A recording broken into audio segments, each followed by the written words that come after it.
Doctor बाबा साहब अंबेडकर जी ने जब अपने सामाजिक जीवन में कदम रखा तब उन्होंने एक संस्था बनाई थी, एक ऑर्गेनाइजेशन बनाया था। उस ऑर्गेनाइजेशन का नाम था, आप लोगों को हिंदी समझ रही मेरी? समझ रही? तो वो ऑर्गेनाइजेशन का नाम था बहिष्कृत हितकारिणी सभा। उस बहिष्कृत हितकारिणी सभा का ब्रीद वाक्य था, कोटेशन था, to educate, to agitate and to organise. शिक्षित करो, संघर्ष करो और संगठित रहो।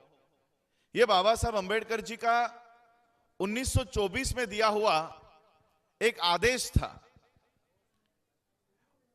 बाबा साहब ने जब यह आदेश दिया कि शिक्षित करो, हमारी अनपढ़ औरतों ने अपने बच्चों को शिक्षित करने का काम शुरू कर दिया। लोगों के घरों में काम कर रही होंगी, लोगों के खेतों में काम कर रही होंगी, लेकिन उस अनपढ़ औरत ने, उस गरीब औरत ने अपने घर में डॉक्टर और इंजीनियर तैयार करना शुरू कर दिया। बाबा साहब के उस आदेश का पालन होना शुरू हो गया।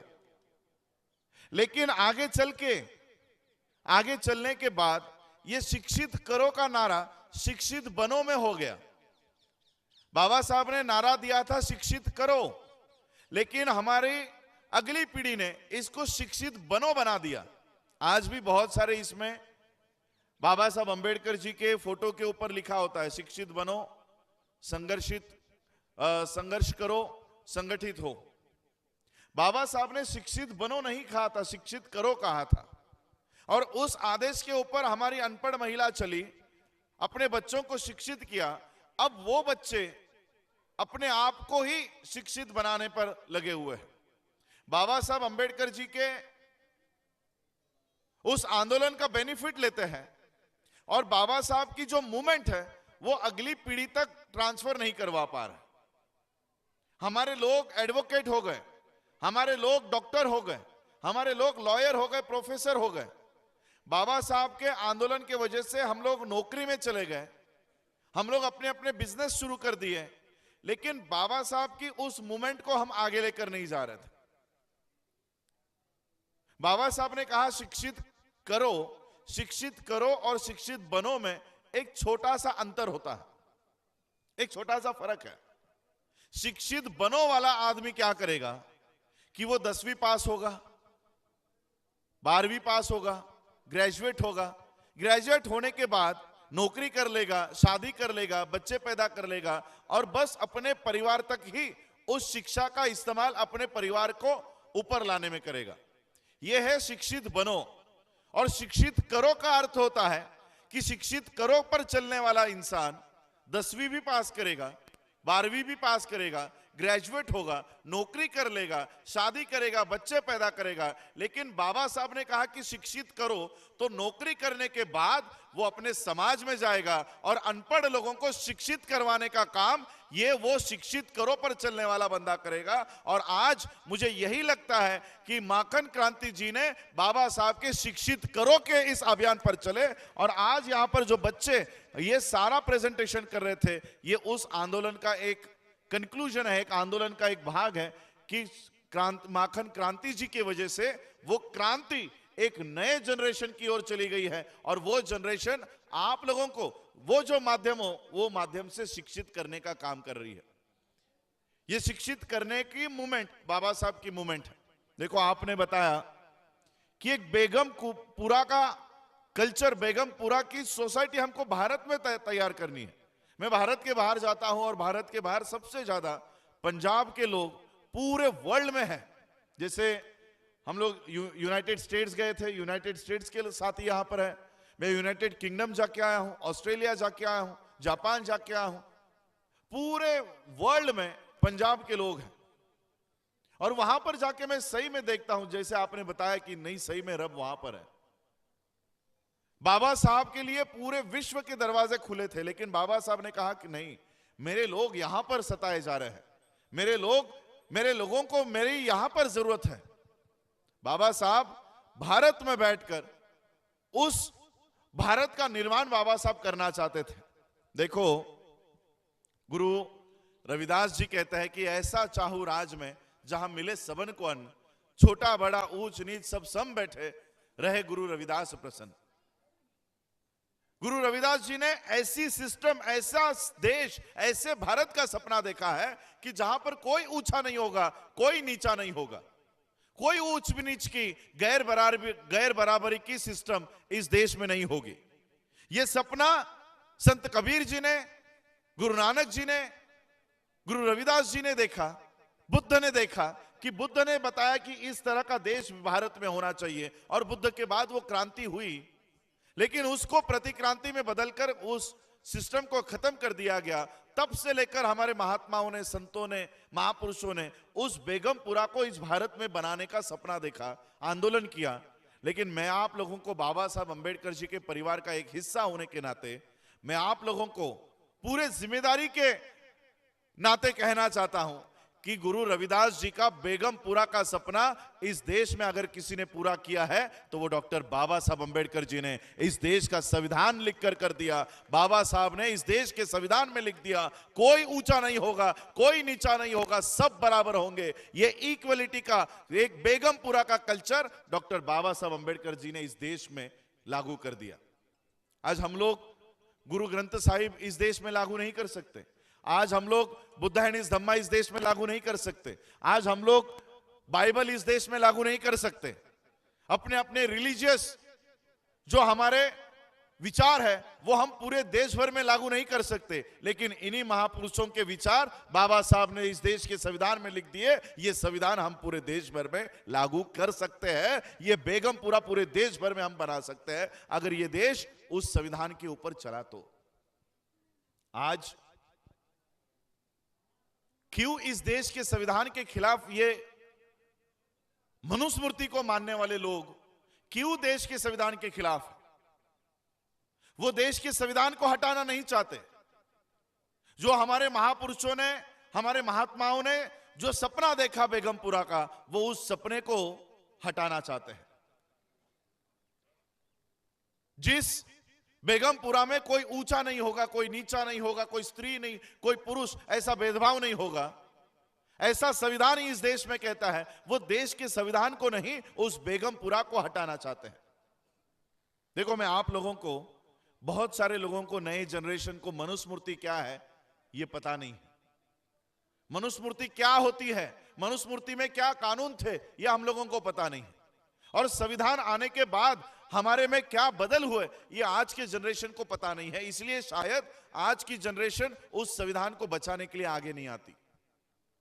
तो एक एग्जांपल में आप लोगों को दोनों कानून, और दोनों कानून में हमारी अवस्था क्या थी, हम लोगों की किस तरह से इस दोनों कानून में, एक मनुस्मृति का कानून और एक संविधान के कानून में हमारी क्या परिस्थिति है, ये बाबा साहब के उदाहरण पे मैं आपको बताना चाहता हूं। बाबा साहब ने संविधान दिया 26 नवंबर 1949 को। यह संविधान लागू हुआ 26 जनवरी 1950 को। 26 जनवरी 1950 से लेकर आज तक इस देश के ऊपर संविधान है। यह देश संविधान में लिखे हुए कानून के माध्यम से चलता है। 26 जनवरी 1950 से पहले 2500 सालों तक इस देश में मनुस्मृति का कानून था। मनुस्मृति का कानून, यह कानून क्या होता है यह आपको समझाना चाहता हूं। 2500 साल इस देश में मनुस्मृति का कानून था। संत कबीर से लेकर गुरु रविदास जी से गुरु नानक तक, ये सभी लोग इस मनुस्मृति के खिलाफ, ये कानून रद्द हो, इसके खिलाफ काम कर रहे थे, इसके खिलाफ काम कर रहे थे। यह मनुस्मृति इस देश में 2500 सालों तक थी। अगर एक बंदे का एवरेज उम्र अगर 100 साल पकड़ते हैं तो हमारी 25 पीढ़ियां इस मनुस्मृति के कानून में जी रही थी। 25 जनरेशंस। आज हमको 5वीं पीढ़ी हमको पता नहीं होगी कि मेरे 5वें पीढ़ी का नाम क्या था। आपको आपके दादाजी का नाम पता होगा, परदादा का नाम पता होगा। उससे ऊपर अगर पूछा जाए तो हमको अभी तक कुछ याद नहीं होगा कि हमारे परदादा के ऊपर और उसके परदादा का नाम क्या था। तो सोचो ऐसे 25 जनरेशंस हमारी मनुस्मृति के कानून में जी रही थी। और क्या अवस्था थी इसमें? बाबा साहब का जन्म 14 अप्रैल 1891 को हुआ। खुद बाबा साहब इस मनुस्मृति के कानून में जी रहे थे। मैं आपको मनुस्मृति के कानून में बाबा साहब के ऊपर क्या प्रसंग आते थे, किस तरह से बाबा साहब जी रहे थे, इसका एक उदाहरण बाबा साहब के लिखे हुए एक किताब से बताना चाहता हूं। बाबा साहब का एक छोटी सी किताब है वेटिंग फॉर वीजा। उस वेटिंग फॉर वीजा में बाबा साहब कहते हैं कि हम लोग जब छोटे थे तब हमारे पिताजी ने, जब पिताजी हमारे मिलिट्री के कामकाज में कहीं और उनका ट्रांसफर हो गया था, तो हमारी छुट्टियों में पिताजी ने खत भेजा कि आप सभी लोग, सभी बच्चे मुझे मिलने के लिए मेरे इस जगह पर आ जाओ, ये ट्रेन पकड़ के यहां उतरो, मैं आप लोगों को लेने के लिए आ जाऊंगा। बाबा साहब को यह खत मिला। 10-12 साल के बाबा साहब होंगे। बाबा साहब ने सभी बच्चों को, सभी उनकी भाई और बहनों के बच्चों को साथ लेकर ट्रेन पकड़ी। ट्रेन पकड़कर बाबा साहब और सभी बच्चे प्लेटफॉर्म पर पहुंच गए। अब पिताजी ने कहा था कि आते समय मुझे खत लिख देना, कौन सी ट्रेन से आ रहे हो, किस दिन आ रहे हो, मुझे बता देना, तो मैं आपको लेने के लिए आ जाऊंगा। बाबा साहब ने खत भेजा, लेकिन वो खत उनके पिताजी को मिला ही नहीं। अब पिताजी को, पिता को पता ही नहीं कि मेरे बच्चे आ गए हैं। सारे बच्चे स्टेशन के ऊपर खड़े हैं, राह देख रहे कि हमारे पिता आएंगे। ट्रेन आकर चली गई, सभी लोग अपने अपने रास्ते चले गए, वो बच्चे वैसे ही स्टेशन पर खड़े। थोड़ी देर बाद स्टेशन मास्टर ने देखा सभी लोग चले गए, ये बच्चे कौन है यहां पर। वो स्टेशन मास्टर बच्चों के पास आया और बच्चों को पूछा कि कहां जाना है। बाबा साहब ने कहा कि मेरे पिताजी मिलिट्री में अफसर है, उन्होंने मुझे बुलाया है और ये इस पते पर हमको जाना है। तो उस स्टेशन मास्टर ने बगल में जो बैलगाड़ी खड़ी थी, उस बैलगाड़ी वाले को बुलाया कि ये बच्चे अच्छे घर के लग रहे हैं, मिलिट्री अफसर के बच्चे हैं, इनको इस पते पर छोड़कर आओ। तो वो सारे बच्चे बैलगाड़ी में बैठ गए। बैलगाड़ी शुरू हो गई और वो बैलगाड़ी वाला उन बच्चों से बात करना शुरू कर दिया।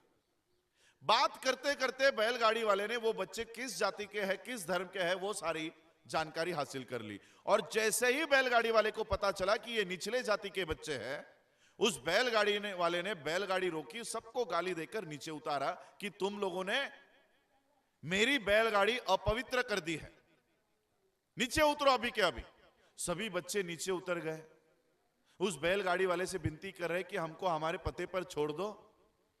बैलगाड़ी वाले ने कहा तुम लोग निचली जाति के बच्चे हो, मेरे बैलगाड़ी में तुम नहीं बैठ सकते, मैं तुम लोगों को लेकर नहीं जाऊंगा। बाबा साहब ने कुछ पैसे निकाले और कहा कि हमारे पास पैसे है, ये पैसे ले लो, लेकिन हमको छोड़ दो।